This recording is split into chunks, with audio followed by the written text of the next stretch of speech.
Keberadaan akun Kaskus Fufufafa yang menggegerkan netizen membuat Menkominfo Budi Ari Setiadi turun tangan. Budi Ari mengklaim pihaknya sudah menelusuri akun Fufufafa tersebut.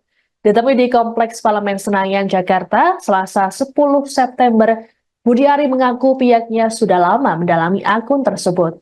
Bahkan, penelusuran dilakukan sejak akun tersebut ramai dibicarakan di media sosial. Hasilnya, Budi Ari mengklaim akun Fufufafa bukanlah milik putra sulung Presiden Joko Widodo.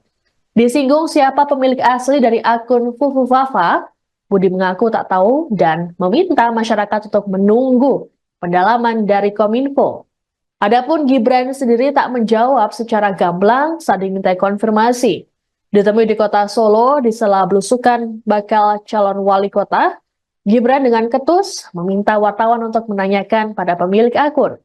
Sebagai informasi, akun Fufufafa menjadi sorotan setelah mengunggah sejumlah komentar bernada sinisme terhadap Prabowo Subianto.